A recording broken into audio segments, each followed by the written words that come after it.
This and That with Me and You is a podcast where we discuss some pretty dark and disturbing things. I talk about true crimes and cults and a lot of death. And I talk about the creepier stuff like paranormal, supernatural, and cryptids. Viewer discretion is advised while listening to us. Warning. All right, let's get into this.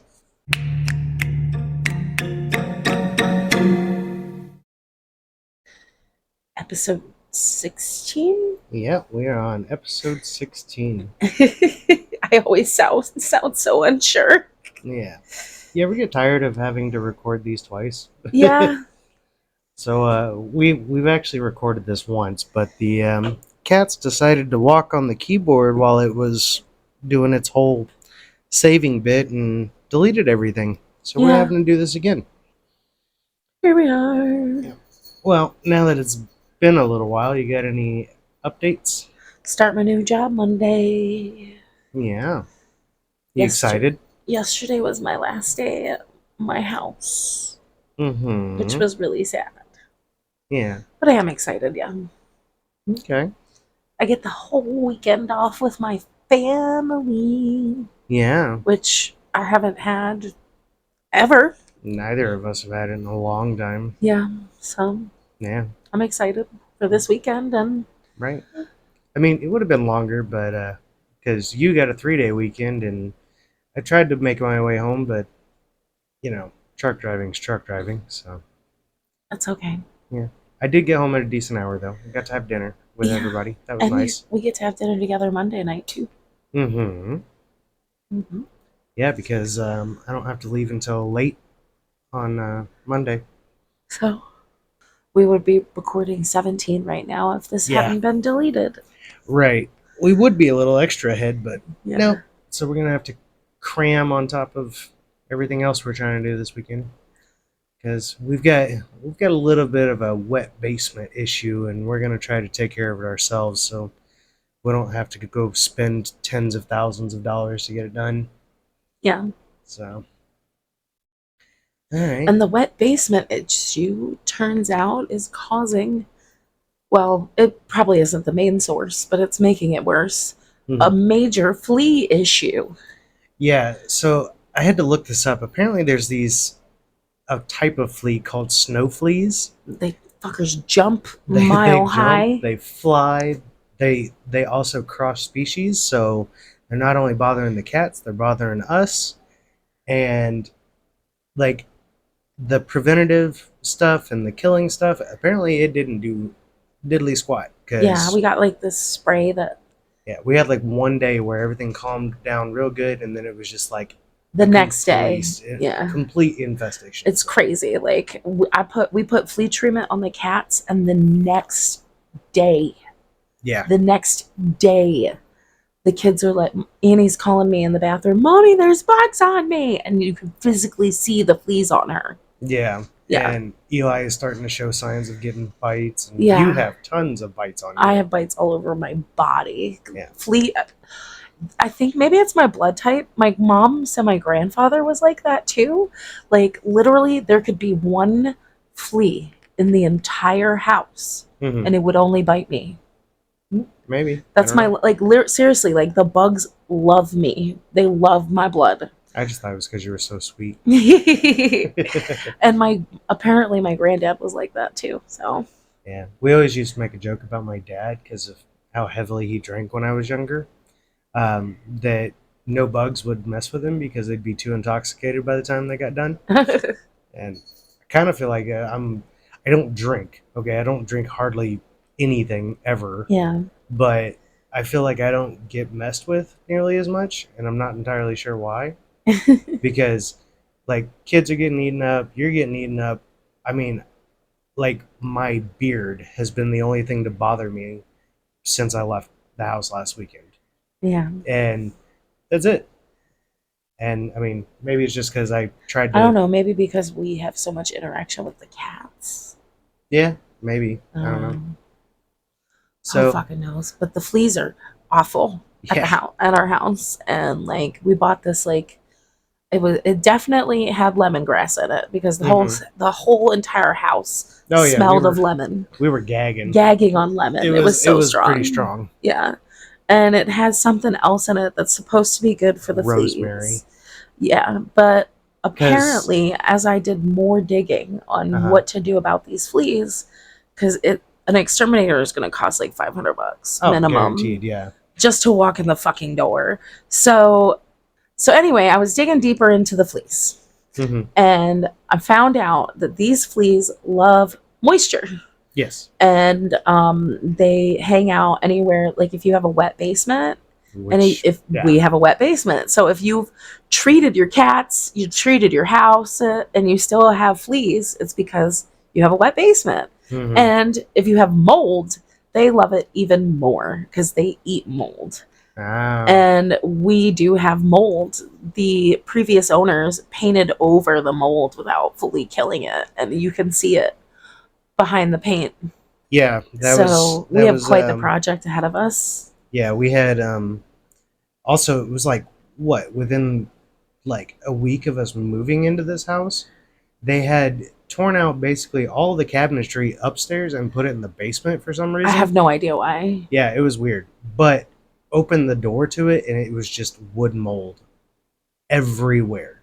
Yeah, the cabinets were covered Yeah, in mold, and within like days of us moving in, right. everything that we had in the basement had started to get mold on it. Right. And we wound up taking the kids to The Annie's babysitters. yeah, Annie's dad's house for a while. Yeah, yeah, you're right. And um he watched well, we only had Annie at the time. He watched Annie, and I came over and removed as much stuff by myself as I could, and I made Because the mold was physically causing me to have an asthma attack. yeah, and Like I tried to help him and I couldn't breathe. right, and she was also pregnant at the time, right? Yeah. Yeah, I, I'm getting confused on my timeline. I'm sorry. Yeah, I would have been pregnant. Yeah, because I remember making you wear a mask, like Yeah. several of them. It wasn't just one. Yeah, I had like 3 masks on, so I Yeah, wouldn't breathe it in. And and I to be honest, when she got done wearing those masks, like she'd only been there, I don't know, max of 20 minutes total time. They were covered in mold. yeah. Like there was mold particles all over the outside of her mask, and I Yeah. was like, Jesus Christ. Because it was like physically impossible for you to get the cabinets out by yourself. Like you tried, and I Yeah, had to come down there and help you. yeah, and we when we got done removing everything, we instantly took our clothes off, took a shower, or well, threw them in the wash, and then Took a took a shower shower. before we went and got the kids because we didn't want anything. Whatever that mold was toxic as fuck. Because it was like I have asthma and I'm allergic to mold. I don't. It didn't show up in like I don't know if they test for it, but I'm assuming I'm allergic to mold because I'm allergic to penicillin. Yeah, you're definitely allergic to molds. Yeah. So, um, um, so I mean, maybe it's because I was allergic to it that it was so violent because I really don't have a problem when I go down in the basement now, even though there's mold behind the paint. Yeah. Well, I And mean there's it. and we found mold on stuff in the basement. Yeah, I mean it does appear that like they used some form of sealer when they painted the walls because it looks like the stuff that I'm searching to put up myself. But I They want to didn't. kill the mold Yeah. first. So now we have to strip the paint, kill the mold, and repaint. Yeah, but yeah, we do have like where there's been a cardboard box that was sitting on the floor. It hell, it was growing mushrooms. Yes. So, so yeah, And that actually caused us both to cough when we moved that cardboard box that had mushrooms yeah, on it with mold on it. yeah. We scooped it up with a shovel and a scraper I've got in the Yeah. basement. I know. But we've been here for fucking 2 years and have had this problem. I Yeah, feel neglectful, but like I mean we just never. to be fair, we don't have time Yeah. because we're both extremely busy parents, trying to take care of the kids, trying to take care of ourselves. Yeah, we don't even know how we're gonna manage to do this by ourselves Yeah, with the kids. and then on top of that, we were kind of like not given all the facts when we bought the house Yeah. because we've run into electrical issues that if Should have it came up on a home yeah, inspection. if it isn't illegal, it's pretty damn close. Like in the next few years, it will be considered illegal in the state of New York. So got to figure that one out too. Yeah. Oh man. Anyway, we've got on a whole side rant. Yes, we did about this fucking house. We are having a bad first time as first time homeowners. We are. We'll just say that. Yeah. So fucking windows, fucking electrical, plumbing issues, mhm. everything. You name it. It's, oh my God. Yeah. So that being said, do you have any specific disclosures this week? No. No? Okay. I don't really can't say I do either. I will say that mine is based around kidnapping, so it might give somebody a little bit of a flare up there. Yeah. But anyway, what story you got for us this week, babe? I'm going to do paying respects to those who died dumbly. Respectfully. All right, and we're on like part 4. 4. Yeah. All right. Part 4. So I felt like I had done quite a bit of heavy stories. Oh, like especially with last week. Yeah, oh last week was God. probably like I don't know. The Yahweh cult was pretty terrible. I mean, yeah, that was terrible, but just Ken and Barbie killers were bad. yeah, trying to edit that because not every victim had a picture available, Or and a then name. and you also had like a long list of unnamed individuals. Like I was having to count them up, and I'm like, before you even got into specific people, you were already at 16 or so, and I'm like, holy crap. Yes, before I got into the actual story, I listed off all of Yeah. his like known victims and possible victims. I know. Yeah. I was like, I'm like going through tick marking so I can have my editing portion in there, and I'm like, damn. Yeah, it was pretty bad. Yeah. So at least we're moving forward from that to just people dying. To be fair, Paul Bernardo is still confessing to shit lately, so Yeah, well, the might have an question update. the question is whether he's doing it just for media attention or. I don't know. Well, the last interview I saw of him, now I don't know if that's the latest, but the last one I saw was from like 2002 with whatever the equivalent to the Canadian FBI is. I don't know. All I know about a Canadian police, unfortunately, is just the mounted police, and yeah.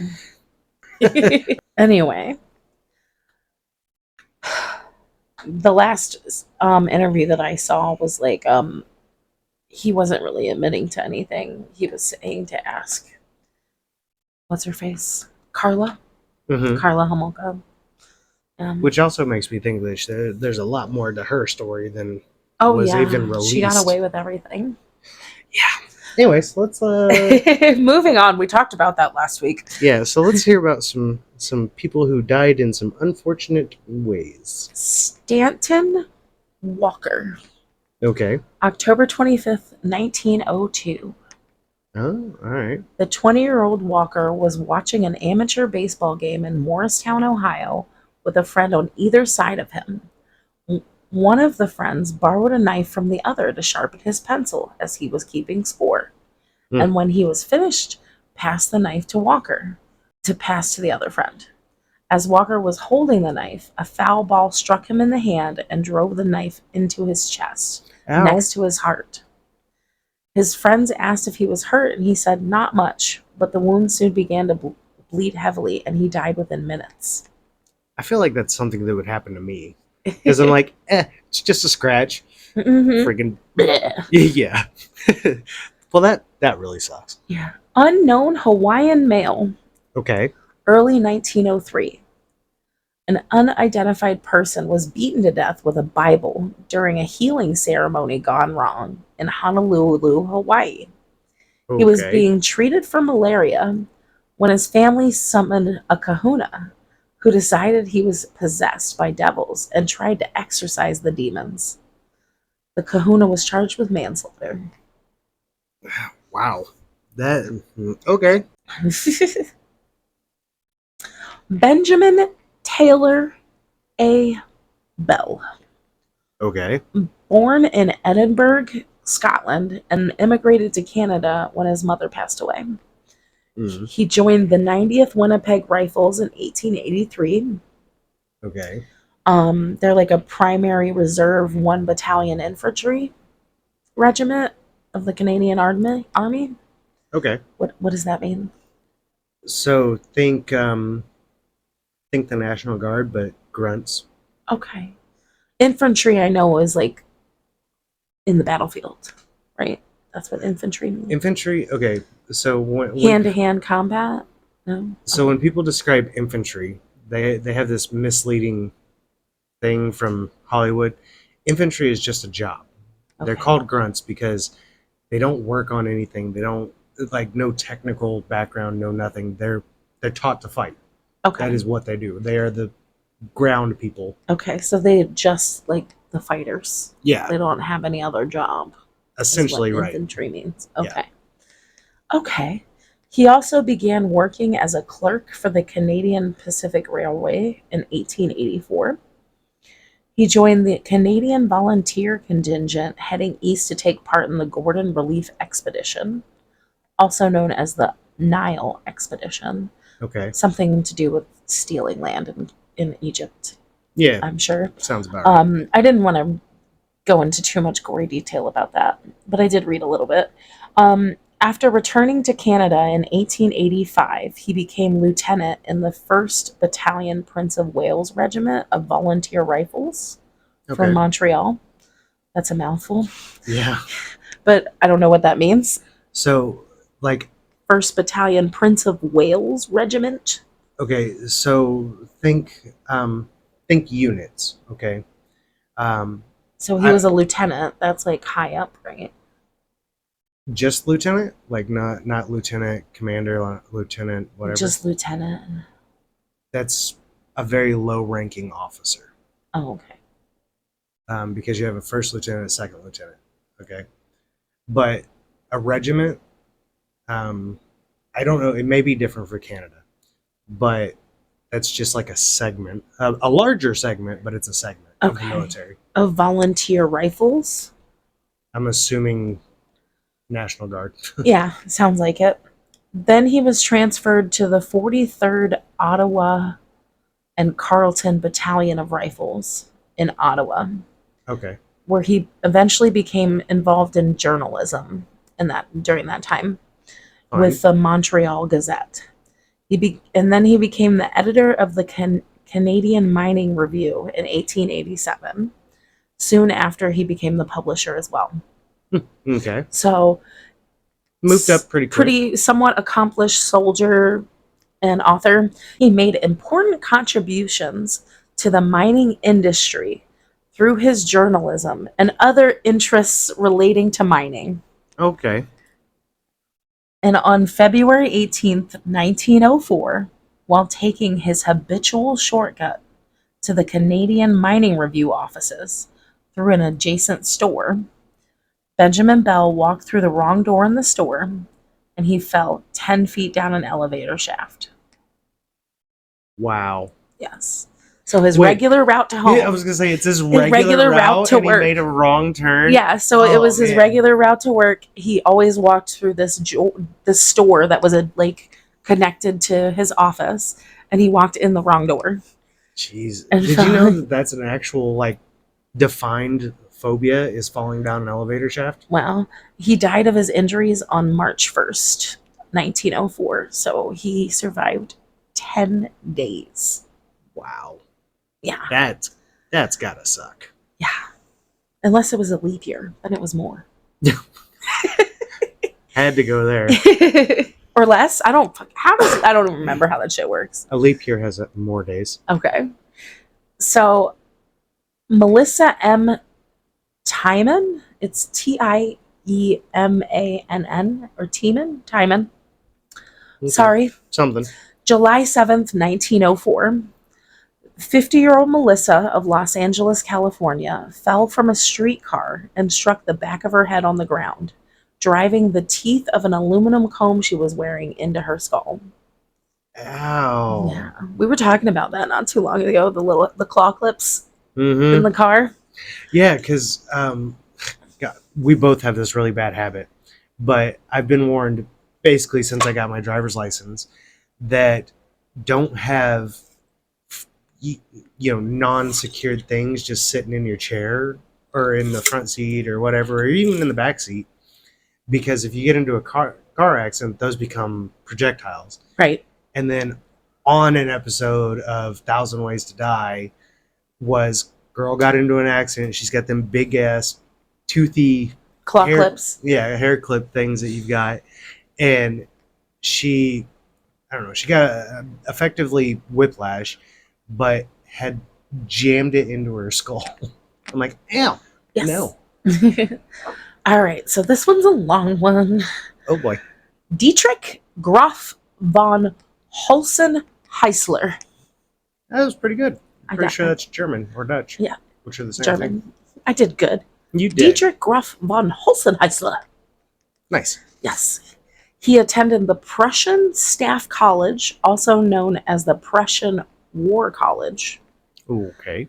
Was the highest military facility of the Kingdom of Prussia to educate, train, and develop general staff officers. He was appointed to the German General Staff in 1882, which is like a full-time body at the head of the Prussian army. Right. Okay, and then in 1889, he was made the aide-de-camp, basically a personal assistant to Kaiser Wilhelm II. Yeah, it's aide of the camp. Aide de camp. Yeah. That's a thing here too. Whom he had known since boyhood, the Kaiser. So he was close to the Kaiser, meaning the king. Nice. I mean, at least for him. Wilhelm II was this last German emperor and king of Prussia from the 15th of June, 1888, until he was abdicated in November 9th of 1918, which marked the end of the German Empire and the House of Hohenzollerns? Sure. 300-year reign in Prussia and 500-year reign in Brandenburg. Wow. Yes. So in 1894, he was named military attaché at the German embassy in Vienna. Okay. In 1897, now a colonel, he returned to Berlin as commander of the Guards Regiment. Yep. What does that mean? It's just another segment of military. Okay. Everybody's got a different style of military. 1899, he was promoted to Major General. Wow. And made Chief of General Staff in the Guards Corps, which is, from what I could find... Corps. From what I could find, is pretty much the National Guard. Yeah. And he was also given the command of the 2nd Guards Infantry Brigade. Okay. In May 1901, he was appointed Chief of the German Imperial Cabinet. Okay. And eventually rose to the General of Infantry. So, wow, he went all the way to the top. Literally the top of the army. Well, not the top of the army, but he was top of the infantry. That's impressive. Yeah. On November 14th, 1908, while on a hunting trip in honor of the Kaiser, the hunting party stayed at this fucking word, Dale. All right. Donaueschingen Castle in Donaueschingen, Baden.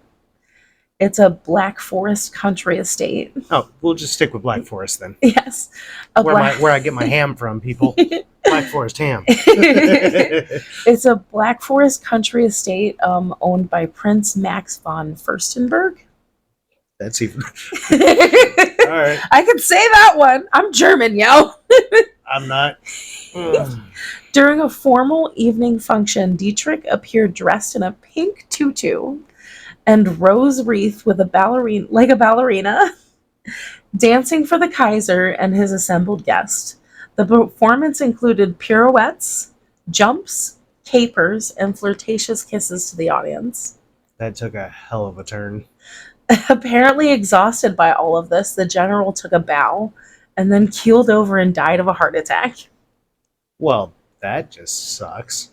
The circumstances were heavily covered up of his death. Oh, I bet they Yes. were. Because of previous homosexuality related scandal called the Hardin Uhlenberg affair, Okay. which really, like, I went into it way bigger deep dive about this than I needed to, but All right. to give the LGBTQ community their day in court about this, I am going to show some respect and tell a little bit of the story. Okay. So, the Uhlenberg affair, also known as the Hardin Uhlenberg affair, is described as the biggest homosexual scandal ever. It was a public controversy surrounding a series of court martials and 5 civil trials regarding accusations of homosexual conduct and accompanying libel trials among prominent members of Kaiser Wilhelm II's cabinet and entourage during 1907 to 1909. So Hmm. this happened like right in the middle of it, him Right. dying. The issue centered on journalist Maximilian Hardin's accusations of homosexual conduct between the Kaiser's close friend Philip, Prince of Eulenburg, and Mm-hmm. General Kuno, Graf von Moltke.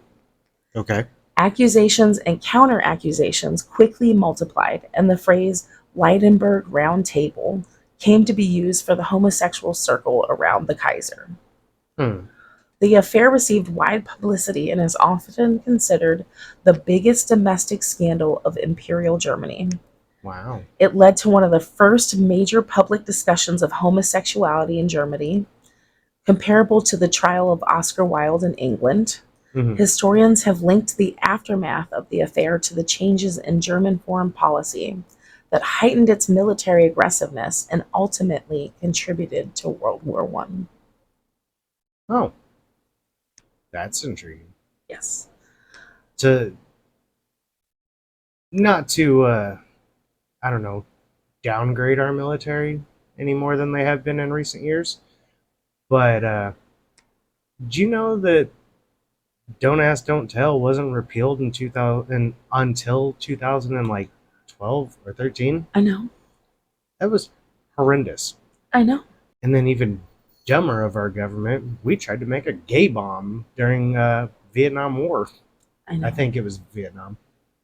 I don't know. It was the dumbest thing I've ever heard. George Spencer Millett, Okay, sounds French. February 15th, 1909. George Millett, an American teenager who worked as an office boy at an insurance company at the Metropolitan Life Building in New York City, was fleeing 6 young women stenographers at his workplace intent on giving him kisses for his 15th birthday while carrying an ink eraser in his breast pocket. As the women arrived in for their kisses, he fell forward and the eraser's point pierced his heart, killing him. Ow. Hey, can I just say, sexual harassment in the workplace is not just a male to female thing. It happens the other way around too. All right? Clearly. No, it's a real thing. People just ignore that for some reason. But man, Michael Riley, Doc, nickname, okay, Doc Brown. Powers. Oh, Austin Powers. No. Michael Riley Powers, Okay. known as Doc, an American Major League Baseball player. He was a catcher for 4 teams from 1898 to 1909. Now I feel ignorant because I don't know sports. That's the year my pappy was born, 1909. He played for No. the Louisville Colonels, the Washington Senators of the National League, the Philly Athletics, and New York Highlanders of the American League. Okay. This is back when there was multiple baseball leagues in the United States instead of one. Well, I mean, there still is multiple leagues. It's just they're not Professional leagues. Yeah, they're just not quite as wide variety. Yeah. Anyway, he played college baseball at College of the Holy Cross and at the University of Notre Dame Wow. in 1897 and 1898. His nickname derived honestly from the fact that he was a licensed physician Oh, as well as a baseball player. okay. While playing for the New York Highlanders in 1905, Michael Doc Powers caught while Jim Doc Newton pitched, Oh, creating the only known example of a two-physician battery in Major League history. wow. That's okay. On April 12, 1909, Doc was playing the first game ever played in Philadelphia's Shibe Park. Okay. He was injured crashing into a wall while chasing a foul ball. Ouch. He sustained internal injuries and died 2 weeks later from complications from 3 intestinal surgeries, as in infections from the surgeries.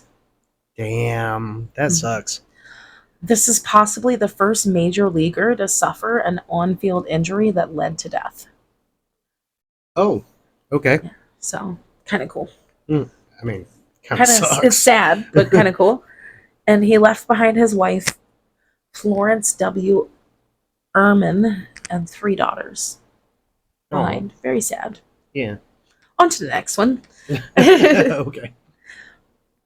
Franz Reichelt, an Austro-Hungarian-born French tailor and inventor. Okay. Franz had become fixated on developing a suit for aviators that would convert into a parachute and allow them to survive a fall should they be forced to leave their aircraft in midair. Wait. Can I say it? Can I say it? Can I say it? No. I know how this one ends. Initial experiments conducted with dummies from his 5th-floor apartment were successful, but he was unable to replicate those early successes with any of his subsequent designs. Right. Believing that he needed a higher platform to test from to prove his invention worked, he repeatedly petitioned the Parisian police for permission to conduct a test from the Eiffel Tower, eventually gaining that permission in 1912. Mm-hmm. He arrived at the tower on February 4th and made it clear he intended to jump himself instead of using a dummy. Mm-hmm. Despite many attempts to convince him otherwise, he jumped from the first platform of the tower wearing his invention. Mm-hmm. The parachute failed to deploy and he plummeted 187 feet to his death. Splat. He is formally known as the Flying Tailor. Yep. And they actually showed his jump on newsreels. Yes. Yeah. Yes. I've seen that, and I knew how that worked because him hitting the ground is visually recorded to the point where they like cut the reel immediately, like it was live feed, and they're like, nope, got it, stop, nope. Everybody saw a dead body because it was bad. Oh, well. Mm-hmm. I have a picture that'll go up in the video and on Facebook of him. It won't be the one where he hits the ground. No, it's a picture of him before he jumps in the suit. Right. Because that's actually what people, it led to the glider, isn't it? I believe so, yes. Yeah, he was an innovator in his field, even Right. though he died very dumbly. Well, I mean, most inventors die from their own inventions, so. Julian Carleton. Okay. October 7th, 1914. Carleton, who was a servant to the American architect Frank Lloyd Wright, committed a mass murder spree on August 15th, 1914 at Wright's Talesian studio, during which he killed 7 people with a hatchet and set the studio ablaze. Good Lord. Carleton then attempted suicide by drinking hydrochloric acid. However, this failed to kill him. After nearly being lynched, Carleton was arrested and brought to jail in Dodgeville, Wisconsin, where, having severely damaged his esophagus, he starved to death 47 days later. He deserved it. Yeah. That is a whole story in and of itself. Honestly, maybe I should go into that some other time. The architect that he worked for was a very successful and prominent architect of his time. Okay. Yeah. Speaking of stories, hey, I actually heard about one that you haven't brought up before. Oh. The very first recorded serial killers in America was H.H. Holmes? No. Recorded during the Revolutionary War. It was 2 brothers. Oh. You'll have to look into that one. I will. I was going to say, if you're telling me I haven't done H.H. Holmes, it's because everybody else has. No. We haven't gotten into serial killers yet because they were... It's a popular... I have not gotten into serial killers yet, but I felt like my Ken and Barbie episode was kind of like leading into that because he's a serial rapist, and they Yeah. were on the track to be serial killers together. Yeah, So because they did have several they had victims. Two two victims that that we they know killed. of. That we know of that they killed. You have to have three to be considered a serial killer. Wait, they did have three victims. I think they might be serial. They had her sister, Yes. and then the two girls that they kidnapped and killed. So they are serial killers. All right. Leave my Cheerios alone. No, I'm just kidding. Grigory Rasputin.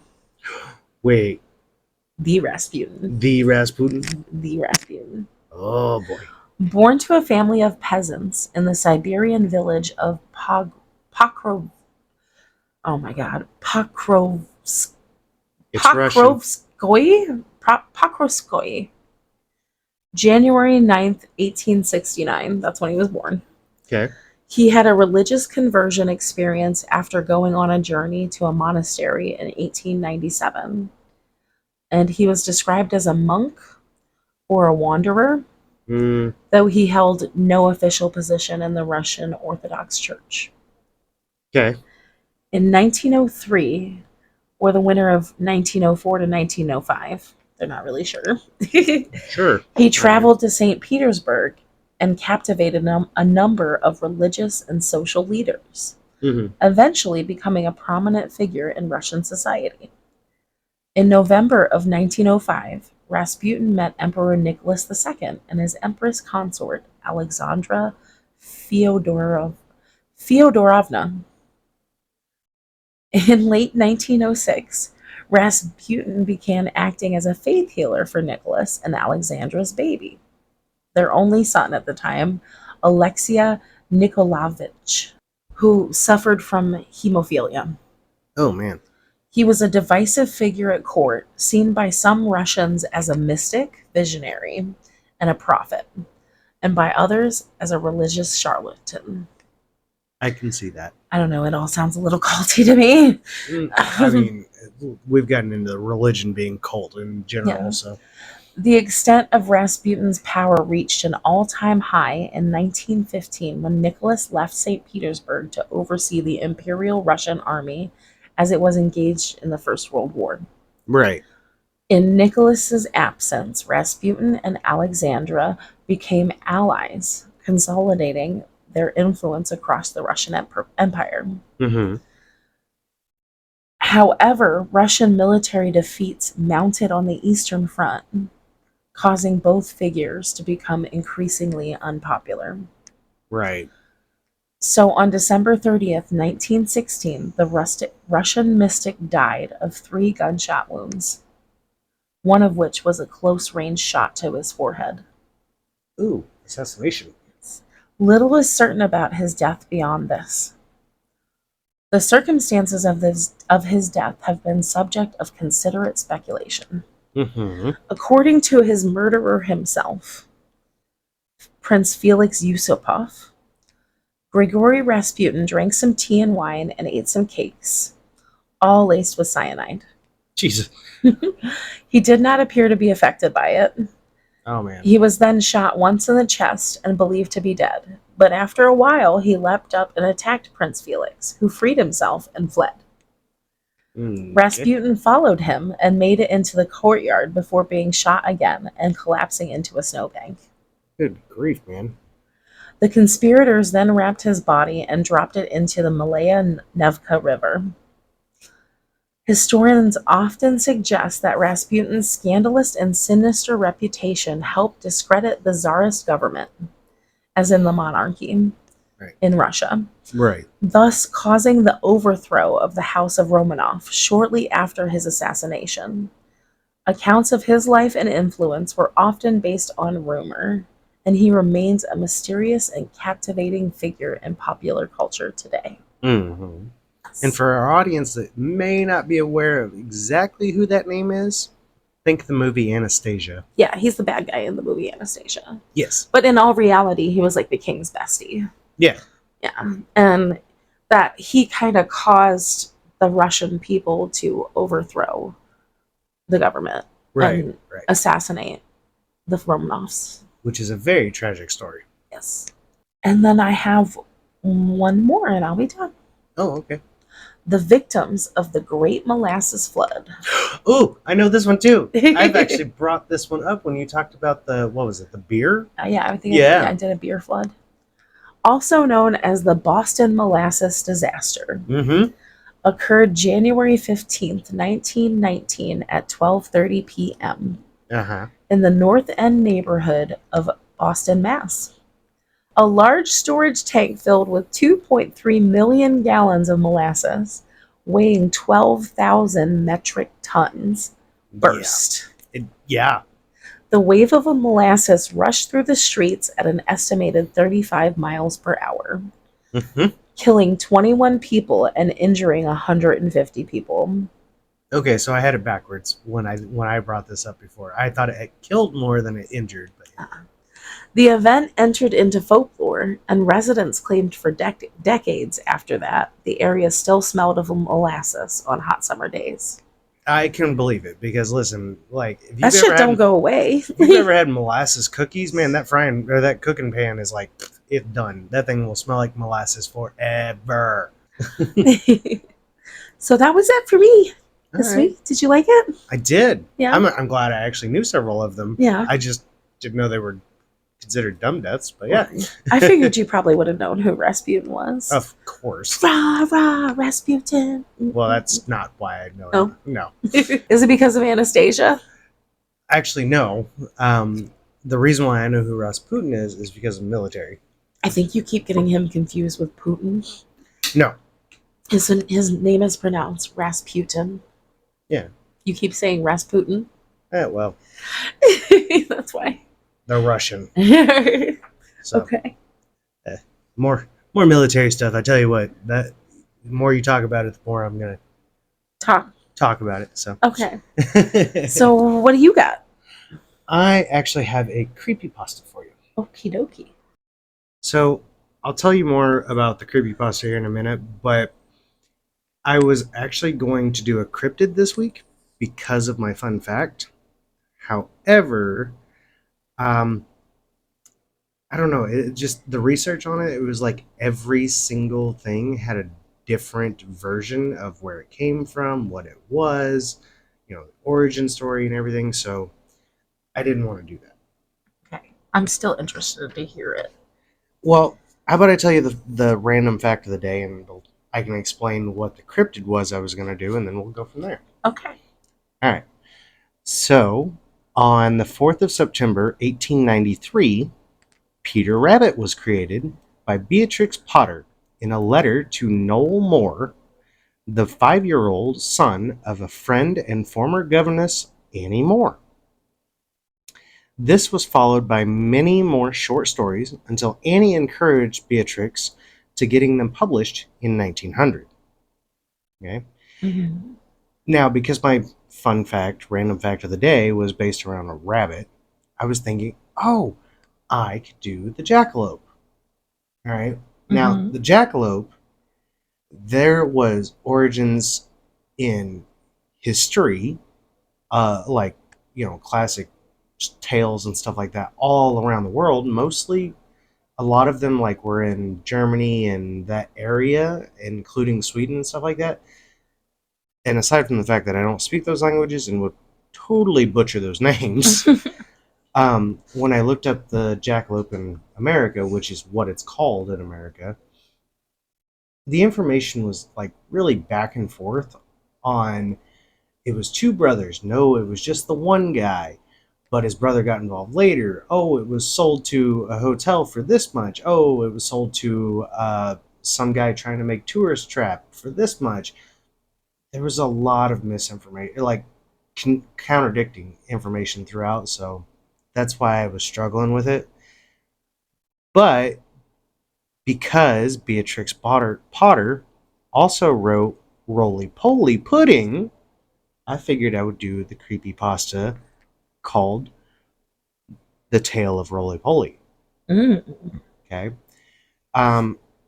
Now, this is called, if you find a book called The Tale of Roly Poly, don't open it, don't read it. And it was by a Reddit user named Claramonde. That sounds creepy. Yeah. Now, I have a lot more to information about Clarimonde and the origin of the story and all that stuff because I had to use the Wayback Machine. And if you don't know what that is, it's a website where you can like view certain websites that used to exist or don't exist anymore. Uh-huh. And yeah, I had to use it to dig up some information. So I'll tell you that after I read this. Okay. All right. Like I said, this is called If You Find a Book Called The Tale of Roly Poly, Don't Open It, Don't Read It. The book doesn't look particularly creepy. There are no ominous images on the cover, no words of foreboding. There is only plain red canvas with gold letterings that read The Tale of Roly Poly. I never saw the book until Jenny pulled it from her collection on the shelf. It may have been left there by the previous owners or something. I mean, we had only moved to this neighborhood 1 month ago. Mm. Jenny was already snuggled under the covers when I opened the book. At 6, she was starting to read and never needed to be coaxed to go to bed if I promised her to read a story. Hmm. How lucky that parent is. Yeah, well, almost never. Princesses were her new obsession, and we'd covered most of the classics like Sleeping Beauty and Cinderella, but The Tale of Roly Poly was a departure from the usual set list. Are you sure you want this one, Pumpkin? Yes, Daddy. I shrugged and began to read. There were 2 boys, 2 children like you. One was called Jack, the other was Hugh. The boys sat in their room, for there was nothing to do. They were so bored, a common bugadoo.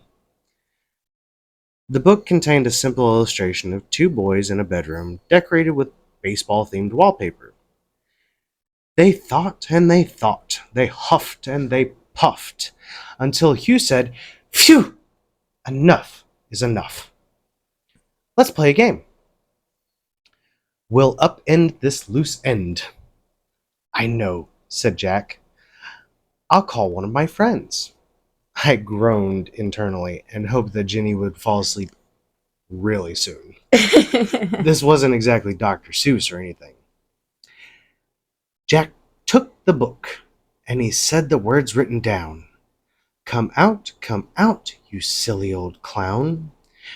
With a wish and a whoosh, a fizzle and a pop, Roly Poly arrived with a great big plop. There was an enormous figure that dwarfed the 2 boys next to him.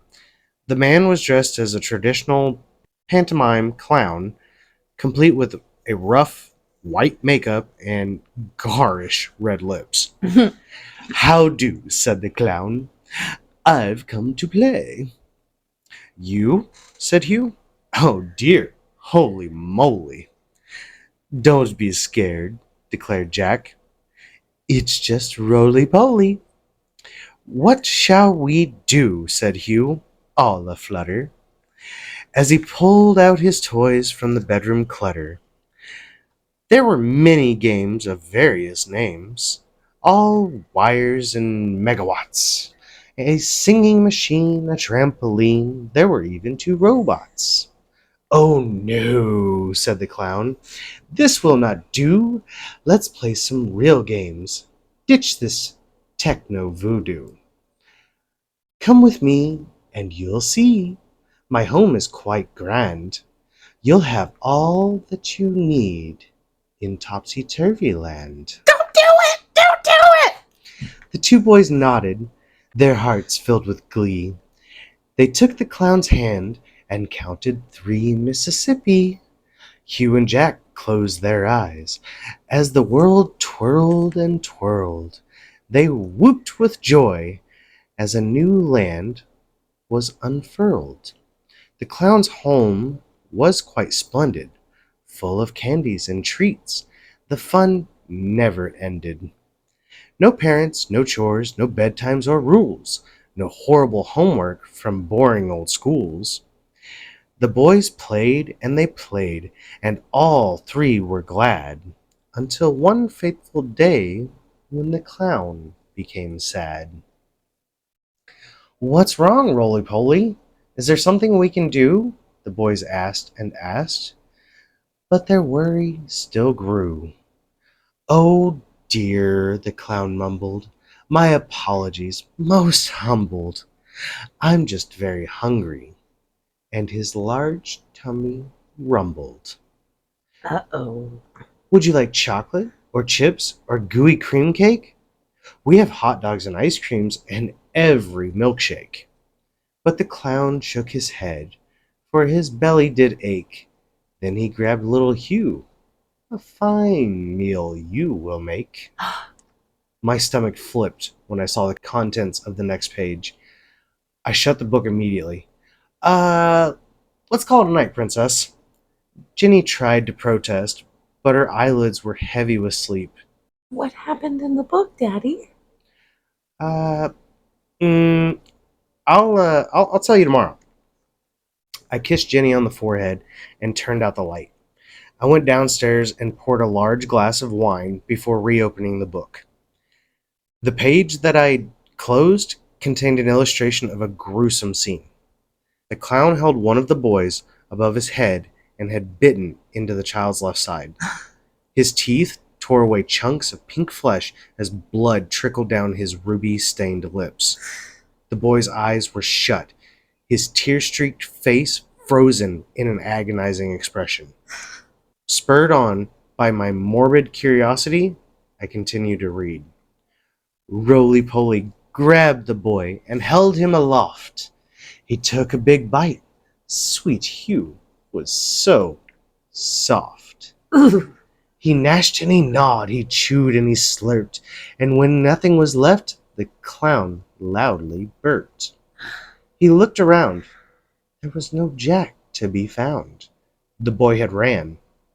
The chase had begun. Ooh. Jack ducked and he darted and he ran and he ran. Roly Poly just chuckled. "Come back here, young man." Ooh. This place is large. Indeed, it does sprawl. There's no way out. No way at all. The clown was quite right, for try as he might, Jack rushed to escape, but there was no exit in sight. The boy grew tired, his breath became wary. Roly Poly caught up, sounding quite cheery. "You're tougher than most. You I will cook." Ooh. And he hung the boy up on an old meat hook. The child screamed and he shouted, "You great fat liar!" The clown licked his lips as he stoked the big fire. I turned to the last page. The boy dangled from a hook over a gaping fire pit. Parts of his skin were cracking and blackened as the flames licked his small frame. The clown prodded the fire with a stick in one hand, while the other hand waved to the reader Ooh. as a maniacal smile revealed 2 rows of long, sharp teeth. The clown was so happy. This sweet meat was quite a treat. Held to the chef. Bon appetit. Ooh. The book ended there. I felt the bile rise in the back of my throat. What kind of sick, twisted individual writes something like this? It was probably a desperate hack writer looking for some notoriety. Whatever it left a bad taste in my mouth. I finished my wine and threw the book in the trash. I woke up the next morning and took the paper lying on the front doorstep. It was Sunday, but I never liked to sleep in. I put a pot of coffee on and I glanced at the headline at the countertop. My heart froze. 5th anniversary of local boys' disappearances. Hundreds have taken part in a remembrance rally to mark the 5th anniversary of the boys' disappearances of brothers Hugh and Jack Haley. Oh my God. The brothers, aged 8 and 6, were abducted from their home on January 7th, 2012. Police have issued a fresh appeal for information this weekend. Story continued on page 3. I ran outside and removed the cover of the trash can. Perhaps whoever wrote the book knew something about the boys' disappearance. Or, at the very least, I needed to report this sick material to the police. My stomach lurched as I regarded the contents of the can.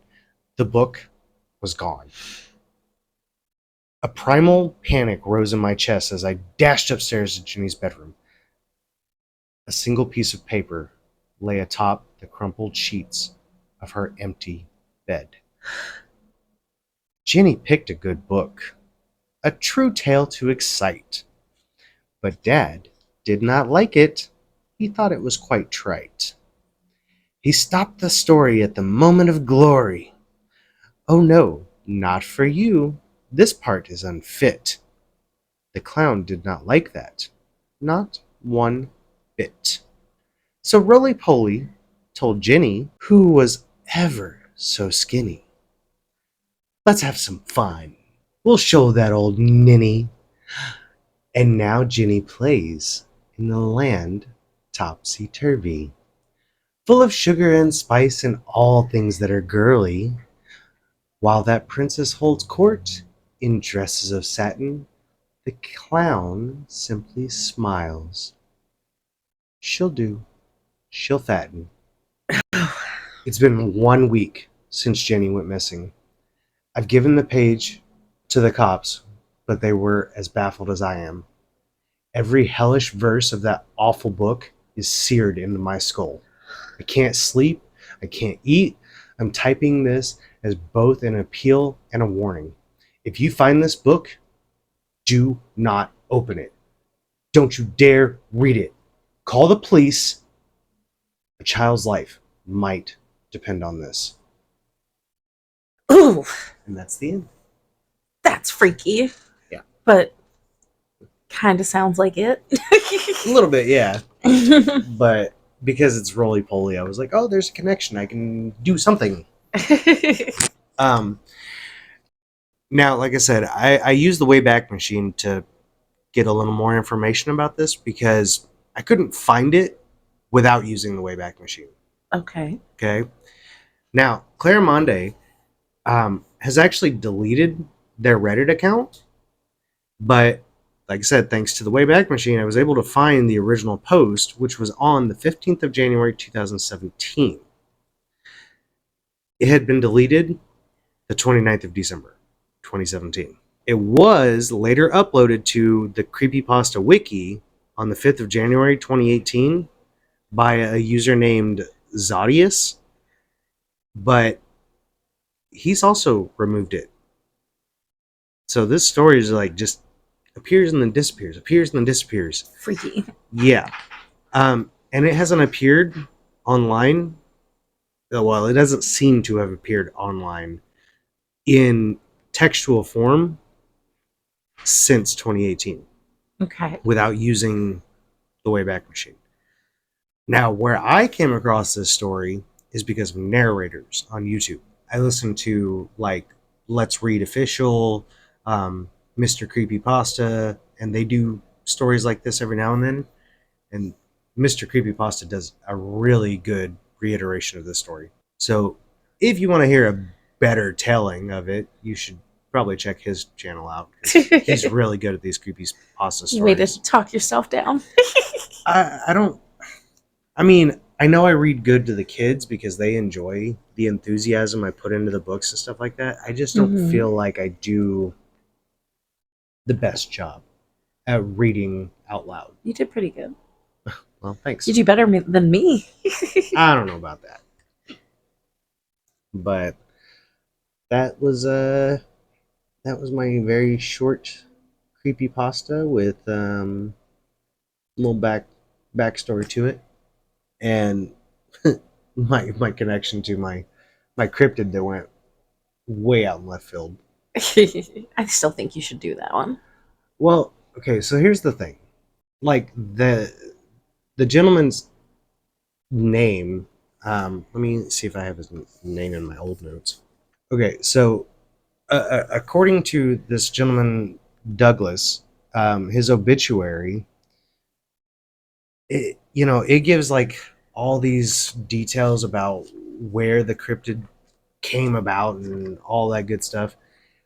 But the more you read through it and then like go search more and I don't just use Wikipedia because Wikipedia can be edited by anybody. Mm-hmm. The more you search for like the details of the cryptid and stuff like that, the more you find contradicting, like where it came from, who was the originator, the story of how it came to be. Because, like, one point I was going to hit on was which came first, the cryptid or the taxidermy?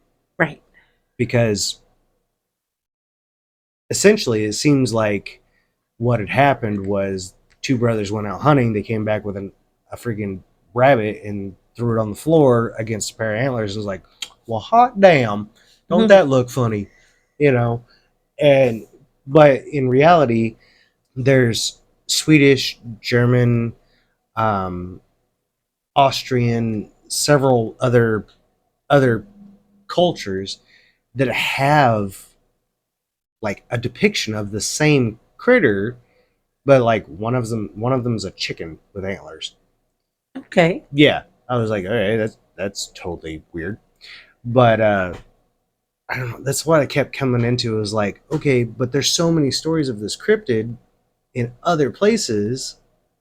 How can I just go off the jackalope because that is an American thing? Because which is even more frustrating because like I mean we did a sticker, a vinyl sticker that we put on the side of our truck.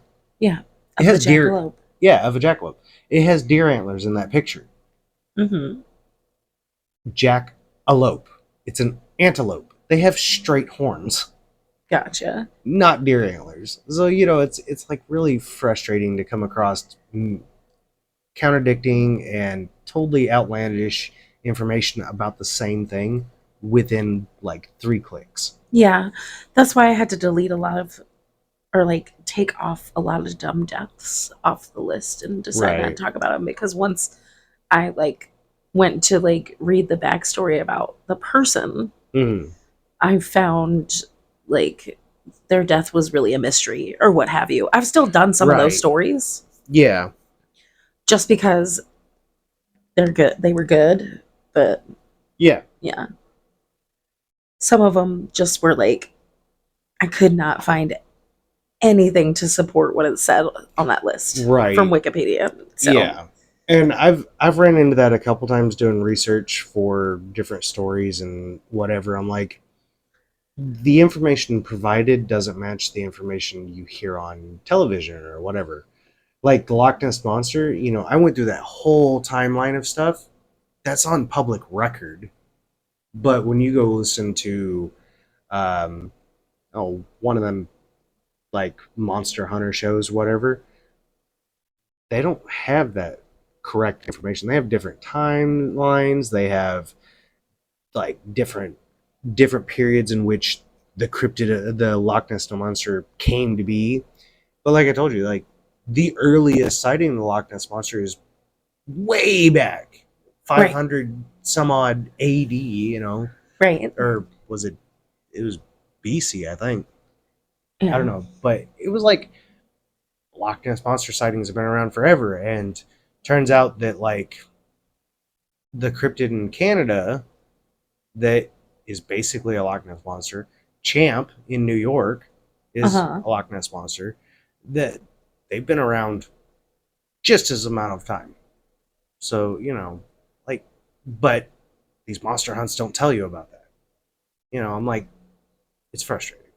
Yeah. So that's why I didn't do the jackalope because I was really pissed off with the not misinformation, but like the Contradicting yeah information. yeah. So, but I felt like since I'd done an introduction to creepypasta, I could get by with doing a It creepypasta. So, was a good creepypasta. thank you. Well, that is what I've got for the week. All right, let's do the word of the day. Okie dokie. She's getting tired if you can't tell. Vituperate. Vituperate. Mm-hmm.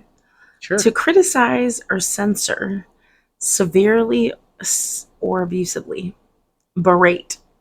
To use harsh, condemnatory language. Okay. The senator was vituperated by some members of his party for crossing the aisle and voting in favor of the bill. Okay. Can I ask why? the words in the definition are harder than the damn word itself. We're just getting started. Did you know? Oh boy. Vituperate has several close synonyms, Say that to me fast. including berate and revile. Berate usually refers to scolding that is drawn out and abusive. Right. Revile means to attack or criticize in a way prompted by anger or hatred. Hmm. Vituperate can be used as a transitive or intransitive verb and adds to the meaning of revile by stressing an attack that is particularly harsh and unrelenting. It first appeared in English in the mid 16th century and can be traced back to two Latin words, the noun vitium, meaning fault, and the verb parar, meaning to make or prepare. Okay. I mean, at least it makes sense. And that's the word of the day. Yeah, alrighty then. So tell them where they can find us, babe. Well, you can pretty much find us everywhere now. We can be found on literally any podcasting platform. Under This and That with Me and You. And we have our YouTube, which is up and running really good now. I've gotten a lot better at it, at the editing. We are on social media platforms of Facebook, TikTok, Instagram. That's it, right? Yes. Okay, yeah, because we don't do the Twitter thing. And honestly, we like never post to Instagram either, so that's true. Whatever these new fandangled freaking social media platforms are that are supposed to be just like TikTok and Facebook and whatever else, I'm not even gonna try, man. I barely keep up with my Facebook now. Yeah, I'm like never on Facebook anymore or TikTok. The only reason I'm on Facebook and TikTok anymore is so I can have messaging for people I don't have phone numbers for, and literally for the podcast, because I access TikTok for those podcasting things. Which, yes, I know we're a little behind, but we're working on it. It's been a pretty hectic couple weeks for us. I mean, with us cleaning up the basement to prepare for stripping it and everything, that was rough. And then we haven't even started stripping it yet, and it has to happen. Yeah, and then the cats deleting our entire recording was frustrating. Stepping on the laptop. Yeah. While it was literally saving. Oh, God, it was so frustrating. To wake up the next morning, to grab a cup of coffee and sit down and see all my information is gone, it made for a hell of a start. So, yeah. Yeah. I know that's a lot, guys, but literally you can find us anywhere for podcasting purposes. You can find us YouTube, and if you find our YouTube channel, it has all the links for everything. And subscribe. Yep, please like, follow, share. Yeah, do it all. Do all of the social media things. And you have any suggestions or want to chit chat, you can email us at tatwmay1@gmail.com. That's tatwmay1@gmail.com. And please send in your stories, like of any kind. We really want to do a user creepypasta, scary story, a true crime. Yeah, anything. Do it. Let's talk about it. We want a listeners episode just to throw it out there. Hell yeah. So I think that's all we've got, guys, for this week. So have a nice night. Yeah, or morning, or whenever you listen to us. Whatever. Hi. Have a day. Have a day. There you go. Goodbye. Bye.